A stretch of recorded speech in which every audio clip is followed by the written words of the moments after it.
Hello, and welcome to day 2 of my Glacial Cascade Elementalist build diary series. So, the character is currently level 83, Ellie Cascades. We're doing pretty good. We're running yellow and red tier maps. I did go ahead and get my final ascendancy done, and I got some gear updates. So, let's go through the passive tree to start with. So, for ascendancies, I'm running Legion of the Primordial, Bringer of Ruin, and then I'm running Shaper of Flames and Shaper of Winter. The reason I'm running these two and I'm not running Shaper of Storms is because Shaper of Winter makes everything chilled, which means I can freeze everything. And then Shaper of Flames says that enemies ignited by you have 40% of fizz damage they deal converted to fire. That means that I basically have 40% fizz mitigation in a roundabout sense. There's some calculations there, but it's defense is why I took this one. If you want more damage, you can take Shaper of Storms. Personally, I think my damage is enough. There is a Trinity version of this build that instead of running Bringer of Ruin, runs all 3 Shapers. You run Trinity support. I tried it out. You need a Heat Shiver, though, in order to actually get the full Trinity effect. So, I think Bringer of Ruin is just nicer because it lets me run all 4 Heralds along with Vitality.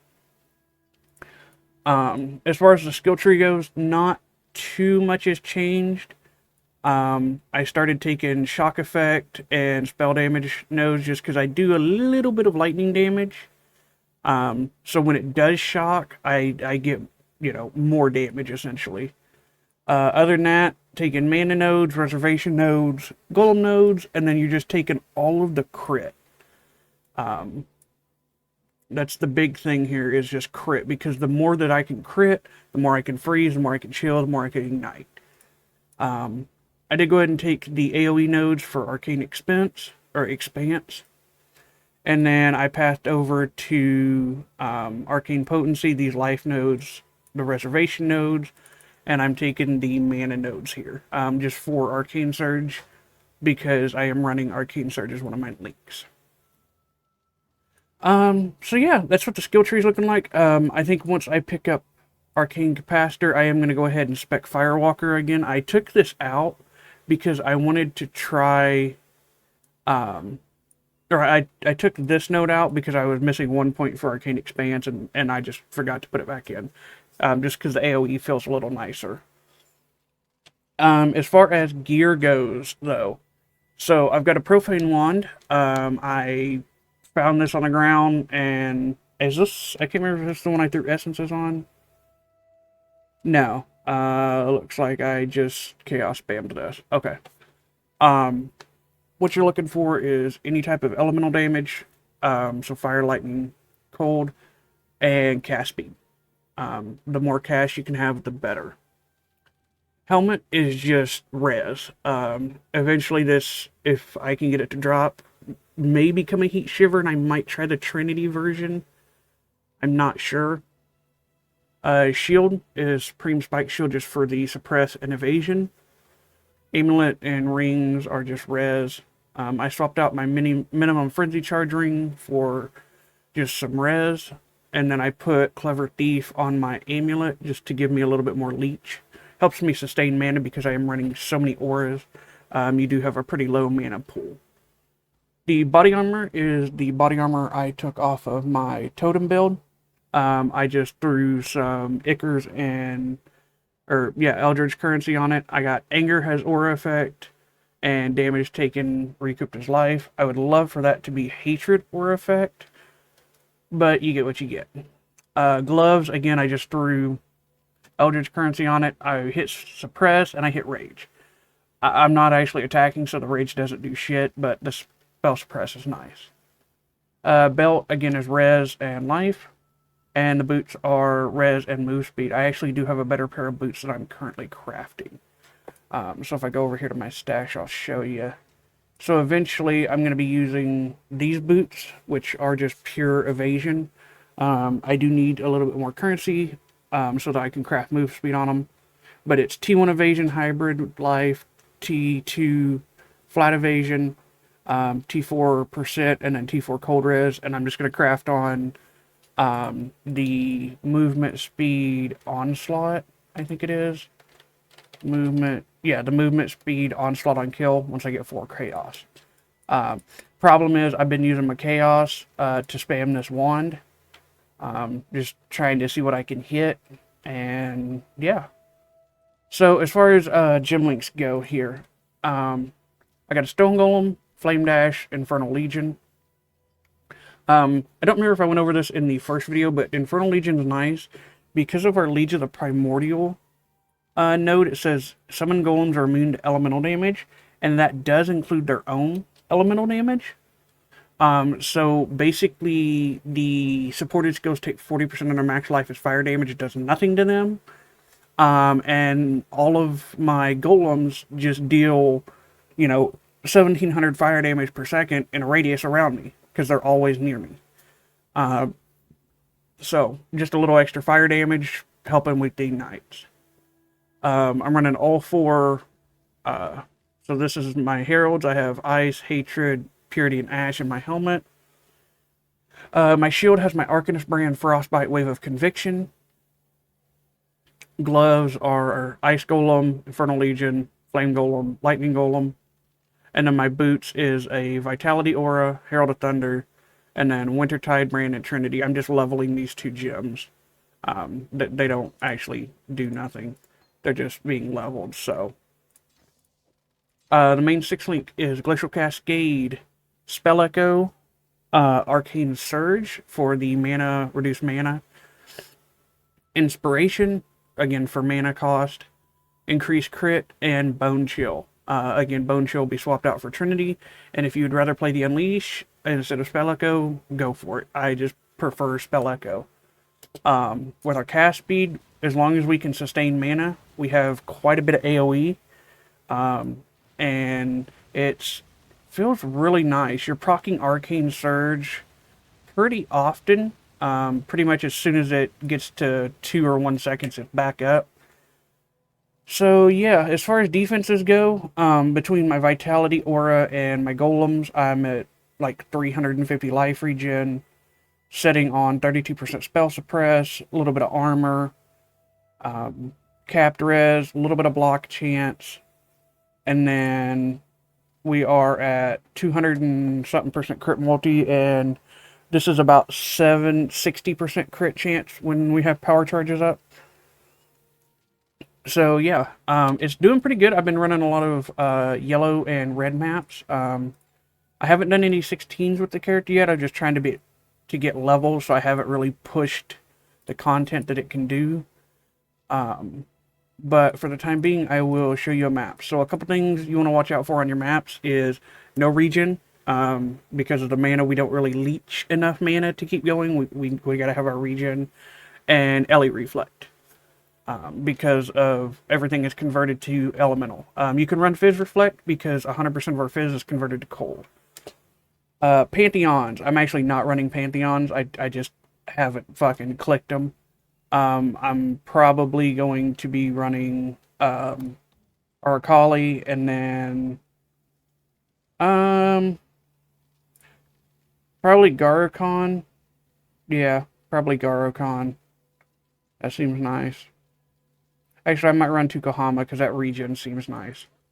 One thing I do want to mention is a lot of builds, once you get a decent amount of life leech, either through cluster jewels or through things like Clever Thief, a lot of builds will take Zealot's Oath, which applies life regen to ES, and because of the amount of buffs and how much regen we have, you're pretty much always at full energy shield. Which is super, super nice. Alright, so let's go ahead and hop into a map here, and I will show you how the build plays. Okay, so it looks like we have Bestiary. I guess I should go over my mercenary real quick. Let's kill this beast, and then I'll go over my mercenary.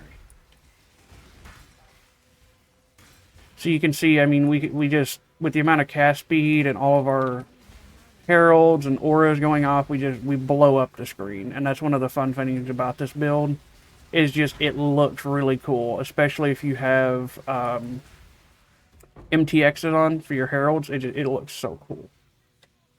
So my mercenary, I'm using a kineticist. The only thing that you want out of this is you want them to have some sort of elemental curse, and you want haste. So the flame wall is really nice too, because the flame wall, she'll drop the flame wall, and as I'm casting, and then it just, as long as I can basically make my cascades go through the flame wall, we just get more damage.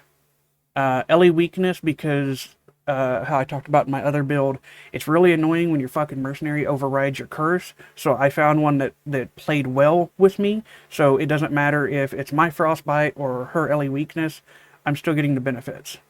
And then haste for movement, attack, and cast speed. One thing I will mention about this build is the knockback effect from Glacial Cascade makes bubble mobs fucking damn near impossible to kill. Bubble mobs are the bane of this build's existence. So one thing I wanted to touch on here is you'll notice that I'm leveling a Wintertide Brand. I'm leveling this because I've seen people playing Wintertide Elementalist this league, and I think that because of how I'm just stacking basically generic damages, I'm pretty sure I could probably swap to Wintertide Brand pretty easily with this build. So that is something I do want to kind of play around with and just see maybe how it feels. Looks like we have a mercenary here. Now, I don't have a very big life pool, so that is one thing that is annoying about this build, is you get one shot. Whether it's by mercenaries or bosses, you will get one shot. So, basically the idea that you're probably asking yourself, well Mike, if you're going to get one shot, how do you survive? How are you leveling and doing maps? So, you get one shot under a few circumstances. Or I should say you can survive under a few circumstances. Number one, freeze the boss. Any boss that you can freeze will not kill you, because I have so much chill duration, or freeze and chill effect and duration, that as long as I can chill the boss, I can pretty much perma-chill them. Or perma-freeze them, sorry. Essences also are kind of rough because you can't freeze a lot of essences. So you end up with a stalemate kind of like this, where you have so much knockback because of Cascade that they kind of just set at the end of your Cascades, and you just stand here and cast. And this is a prime example of why, two things. Number one, you see her frost wall that I'm casting through, which is doing more damage. You'll also see this is why bubble mobs are so fucking annoying with this build, is because of the knockback. So I am basically keeping them, a screen away from me, and if that thing had a procs bubble, then I would be doing literally no damage right now. However, that is something on the bright side with this build, is because you have knockback and such an amount of knockback, you don't take a lot of actual attack damage. Because nothing really can get close to you. Because either you're blowing up the screen, you're freezing something, or it's so far away from you that it can't physically, it can't hit you with an attack. However, you still get hit by spells, and that's why I'm going the spell suppress route, is because that's one of the main things that's going to kill you is a spell, not necessarily an attack. So here you'll be able to see a boss, and you can see I'm standing close to it just so I can keep him in screen. It's actually better to stand farther away, because your final repeat of your Glacial Cascade does more damage. And that's what I was talking about with the, something hits you, you're dead. Alright. So, but if I was to, stand back here, I'm pretty safe, because he can't hit me with his, default attack, essentially. Something I wanted to talk about is the how this Glacial Cascade actually works and how you get the most damage out of it. So Cascade says that it knocks back, knocking them back in the direction of the next burst. The final burst deals 250% more damage and it has more area of effect. You can stack that with quality. So you want to keep enemies, you don't want to be right on top of enemies. Like if this post is an enemy, I don't want to be standing, I don't want to be standing here casting because my final repeat is back here. I want to be standing back here so that my final repeat is right in the center of that post, because that's how you're going to do the most damage. I guess I should have mentioned that before I went into that boss fight so it made a little more sense of what I was doing. I knew what I was trying to show in my mind, I just didn't mention it. But as far as like, just clearing a map or trash mobs go, you can pretty much just walk up to them and, kill them, and your knockback, if you don't instantly kill them, your knockback's going to take effect and it's going to shove them to the end of your cascades.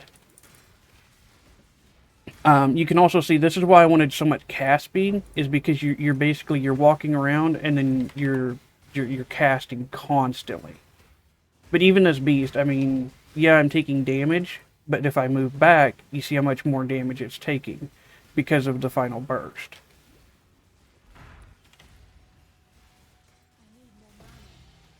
As you can hear, mana is still a problem because of how much cast speed I have and how often I'm casting. So that is something that I'm still working on, and I'm hoping to have solved by the third build update. But here, I can see what I mean by the knockback. Like, it can't, as long as you can knock an enemy back, you're pretty fucking safe.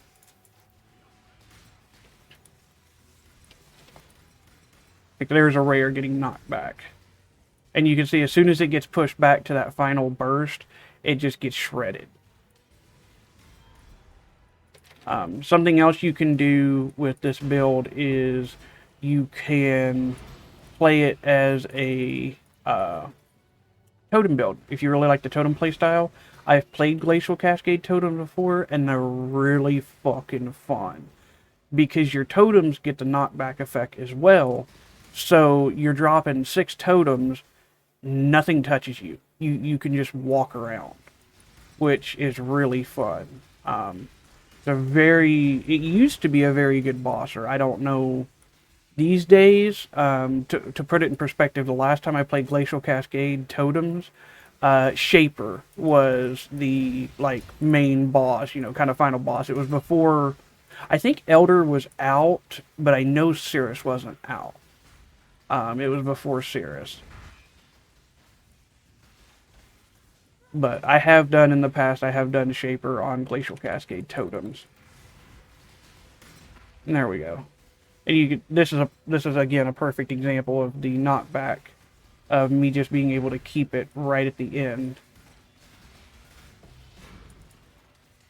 Essences are fucking tanky, by the way, when you get them up into these high tier maps.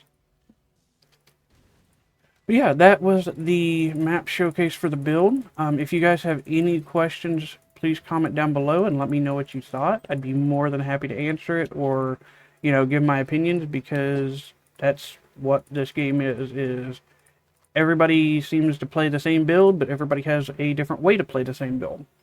So hopefully you all did enjoy, and I will see you in tomorrow's build update. Have a wonderful day.